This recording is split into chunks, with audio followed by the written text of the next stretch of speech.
चलिए आज देखेंगे क्या है सीजी करेंट अफेयर 15-16 अप्रैल 2023।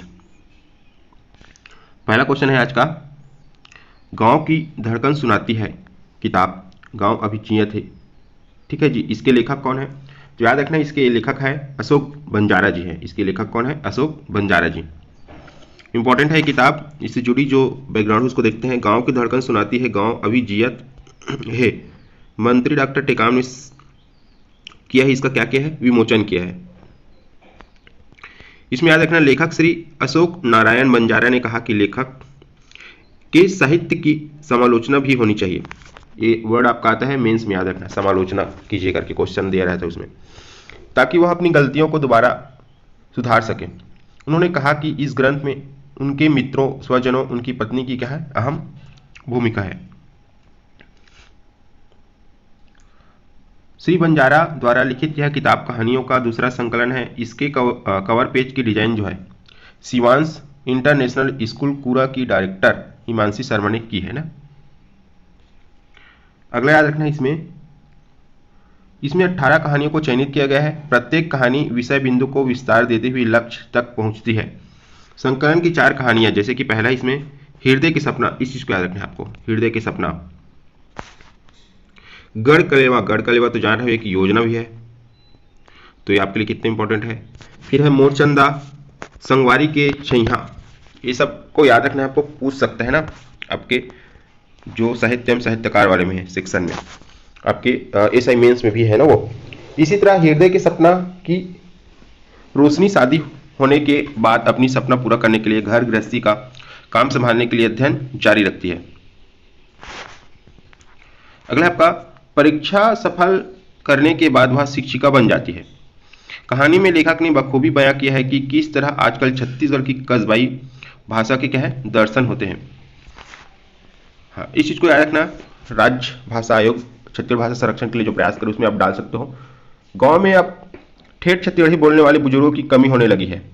जगह जगह पाठशालाएं खुल गई हैं जहां शिक्षा के माध्यम हिंदी है। इसी कारण छत्तीसगढ़ी में हिंदी का प्रभाव देखने में आ रहा है। ये चीज इंपॉर्टेंट है, आप डाल सकते हैं इसको।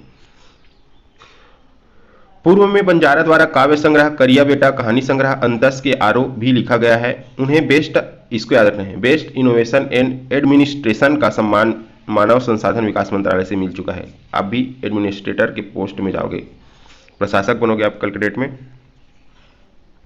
अगला है दूसरा क्वेश्चन, छत्तीसगढ़ मदरसा बोर्ड के अध्यक्ष वर्तमान में किसे नियुक्त किया गया है? तो याद रखना छत्तीसगढ़ में मदरसा बोर्ड के वर्तमान में अध्यक्ष कौन है? तो अल्ताफ अहमद जी है। एक चीज पूछना था इसमें आपको, छत्तीसगढ़ मदरसा बोर्ड का गठन कब किया गया है? कमेंट सेक्शन में आप लोग कमेंट कीजिए ईयर को कि कौन सी ईयर में इसका गठन किया गया है। इसमें उसी को दिया गया है। मदरसा बोर्ड के नवनियुक्त अध्यक्ष क्या है? अल्ताफ अहमद ने 13 अप्रैल को छत्तीसगढ़ मदरसा बोर्ड कार्यालय में अध्यक्ष पद का पदभार क्या किया? ग्रहण किया है। तीसरा है मुख्यमंत्री श्री बघेल रायपुर के पंडरी ऑक्सीजोन में किसकी आदमकद प्रतिमा का अनावरण करेंगे? तो याद रखना नंद कुमार पटेल, स्वर्गीय नंद कुमार पटेल जी। इनके बारे में जानते हैं बैकग्राउंड। प्रथम गृह मंत्री छत्तीसगढ़ शासन, मुख्यमंत्री राजधानी रायपुर के पंडरी ऑक्सीजोन में स्थापित शहीद नंद कुमार पटेल की क्या है? आदमकद प्रतिमा का अनावरण करेंगे। इसमें याद रखना आपको बार बार देखने को मिलता होगा रायपुर स्मार्ट सिटी लिमिटेड, तो याद रखना इन्हीं के द्वारा ऑक्सीजोन के समीप पंडरी में शहीद नंद कुमार पटेल की क्या है? आदमकद प्रतिमा स्थापित की गई है। एक बार आपको सर्च करना है कि आदमकद प्रतिमा कैसे दिखती है, आपको गूगल में जाके आदमकद प्रतिमा, ठीक है, क्योंकि अलग अलग प्रतिमा का अलग अलग होता है। अब बात की जाए इसमें ये किससे निर्मित है? याद रखना पंच धातु से निर्मित है। एक चीज आपको फिर देखना है कि पंच धातु में कौन कौन से तत्व शामिल होते हैं, इसको भी लेके पूछ चुका है ना। इसका वजन की बात की जाए तो 400 किलोग्राम है। ऊंचाई की बात की जाए तो 9 फीट है। इस प्रतिमा स्थल के सौंदर्यीकरण हेतु आकर्षक रोशनी व्यवस्था के अलावा मिनी उद्यान भी तैयार किया गया है। बैठक व्यवस्था के ही रेड सैंड स्टोन से इस स्थल को क्या है? खूबसूरती दी गई है। इस कार्य तो कुल लागत जो है 80 लाख रुपए है। फिर याद रखना है बहुआयामी व्यक्तित्व के धनी, मिलनसार व सामाजिक राजनीतिक परिदृश्य में सदैव अपनी आभा बिखरने वाले छत्तीसगढ़ के सपूत शहीद नंद कुमार पटेल जी का जन्म 8 नवंबर 1953 को रायगढ़ के नंदेली ग्राम में हुआ था। याद रखना नंदेली ग्राम में इनका जन्म हुआ था। कब? 8 नवंबर 1953। छत्तीसगढ़ शासन के प्रथम गृह मंत्री। इनके बेटे हैं वर्तमान में उमेश पटेल क्या है? उच्च शिक्षा मंत्री। इसमें एक चीज याद रखना है, मूलतः कृषि परिवार से ताल्लुक रखने वाले नंद कुमार पटेल जो है मन कर्म संस्कार से क्या है? ठेठ छत्तीसगढ़िया थे ना।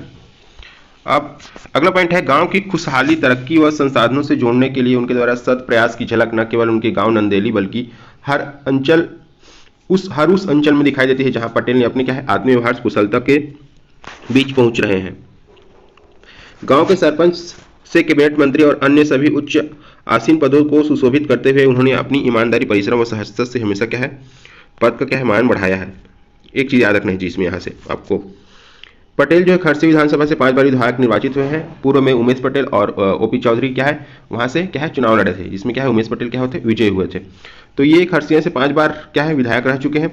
अविभाजित मध्य प्रदेश के मंत्रिमंडल में आप सम्मानित सदस्य रहे एवं छत्तीसगढ़ गठन के उपरांत राज्य के प्रथम गृह मंत्री होने का गौरव प्राप्त किया। एक चीज याद रखना, इन्होंने सरपंच से लेकर गृह मंत्री तक के सफर तय किया था ना, याद रखना इसको, सरपंच से चुनाव शुरू किए थे इन्होंने। समाज के अंतिम व्यक्ति के उत्थान तक परम लक्ष्य लेकर श्री पटेल सदैव राजनीतिक व सामाजिक रूप से अत्यधिक प्रतिष्ठित रहे। 25 मई 2013 आप सभी को याद होगा वो दिन, मेंस में मोस्ट इंपॉर्टेंट, इसको मेंशन करना जरूरी है, आपको ज्यादा नंबर मिलने की वो रहेगी संभावना। 25 मई 2013 को झीरम घाटी में हुए नक्सली हमले में श्री पटेल शहीद हुए। जैसे कि नक्सल प्रभावित संबंधित आपका निबंध भी इंपॉर्टेंट है एसआई मेंस के लिए। अगला देखते हैं, आगामी शिक्षा सत्र से अधिक स्कूलों में अंगनामा शिक्षक का कौन सा कार्यक्रम संचालित किया जाएगा। तो अंगनामा शिक्षक जो है ये जो कार्यक्रम है आपके कोरोना काल में शुरू हुआ था, फिर इसका पॉइंट 1, पॉइंट 2 और अभी क्या है 3.0 है ना, तीसरा मतलब।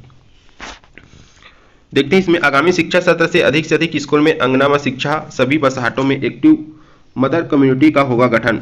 याद रखना इंपॉर्टेंट है आपको, प्रतिवर्ष 25 अप्रैल को किया जाएगा अंगनामा शिक्षा मेले का आयोजन। ये इंपॉर्टेंट है आपको लोग, प्रतिवर्ष कौन से दिन या कौन सी तिथि को अंगनामा शिक्षा मेले का आयोजन किया जाएगा। ये मेला है ना, तो 25 अप्रैल को।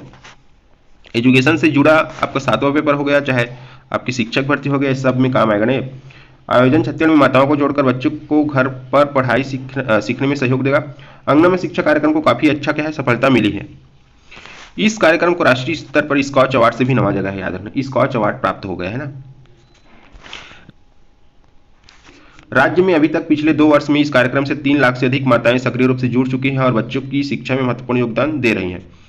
आगामी शिक्षा सत्र से अधिक स्कूलों में बच्चे सुघ्घर पढ़ैया कार्यक्रम निर्धारित अपेक्षित स्तर तक। ये आ गया फिर आपका सुघ्घर पढ़ैया कार्यक्रम। अगला देखते हैं इसमें, आगामी शिक्षा सत्र से क्या है अधिक स्कूलों में बच्चे सुघ्घर पढ़ैया कार्यक्रम में निर्धारित अपेक्षित स्तर तक पहुंच सके, इसके लिए अंगनामा शिक्षा 3.0 का क्या है आयोजन किया जाएगा। इस चीज को याद रखना है। उल्लेखनीय है कि मुख्यमंत्री भूपेश बघेल द्वारा राज्य में 14 नवंबर 2022 को, 14 नवंबर को क्या मनाया जाता है आप सभी को पता होगा, 14 नवंबर को बाल दिवस के रूप में मनाया जाता है। बच्चों को शिक्षा में गुणवत्ता सुधार में सुघ्घर पढ़ैया कार्यक्रम शुरू करने की क्या है घोषणा की। मुख्यमंत्री द्वारा सुघ्घर पढ़ैया कार्यक्रम शुरू करने की घोषणा कब की गई थी, तो याद रखना क्या है 14 नवंबर 2022। तो इस प्रकार है।